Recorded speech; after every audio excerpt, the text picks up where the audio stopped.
Hello, my name is Kate Kemple. I am a student at Grand Canyon University and I am pursuing a degree in elementary education and special education. In this video, I plan to discuss the dispositions that I believe make a successful and effective educator. Disposition greatly impacts the environment of students and the education that they receive. I believe that I have a compassionate disposition. I have always felt genuine kindness and a desire to help others.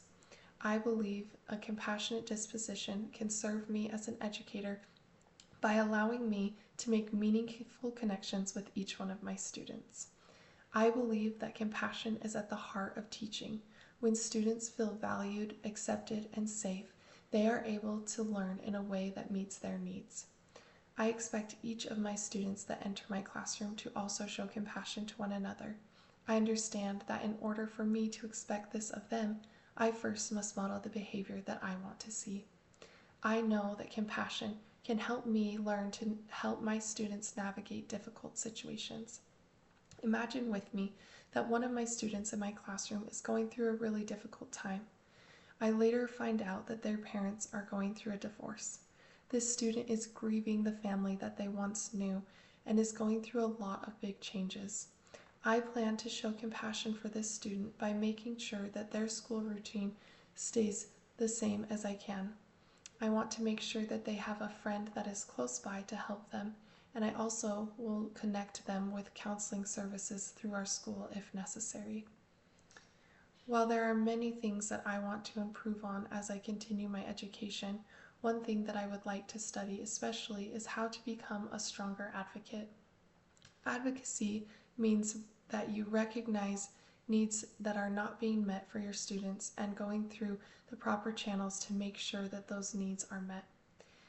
I want to be an advocate because I naturally am a more reserved person, and I want to make sure that this doesn't hold me back from being the best advocate for my students that I can.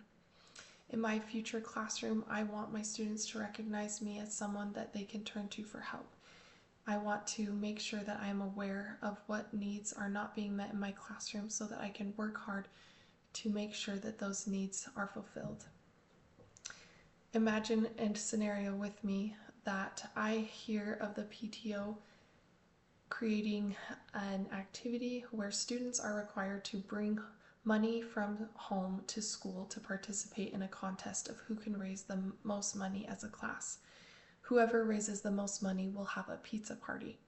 I noticed that some of my students are upset that they cannot participate in this because they do not have the means to bring money home to school from home. In order to advocate for their needs, I reach out to the PTO and to our administrators to let them know of my concerns. As a solution, I plan to work with them to come up with activities that allow everyone to participate. I believe that educators have a lot of great qualities, but some of the most important that I believe are necessary is being a strong communicator, a leader, and being flexible when changes are needed. I believe that a lot of conflict comes from not having clear expectations set. As an educator, it is important to make sure that you set clear, concise direction and expectations so that each student knows how to properly follow the directions. I know that by doing this, you will be able to have each student participate in the lessons and know what is expected of them. I believe that in order to be a great teacher, that you must be a strong leader. When you show fairness and honesty in your classroom, I believe that you are recognized by students as someone they can trust and follow. And lastly, I think that it is important to be able to adapt and be flexible when changes are needed. Sometimes our students might have different needs that are not being met, and being able to be flexible and adapt in those situations allows them to receive the best education possible. Life is all about how you react when things don't go as planned. I look forward to continuing my education and growing in these dispositions. Teaching is a lifelong journey of learning, and I am excited and committed to becoming the kind of educator that models compassion and integrity each day.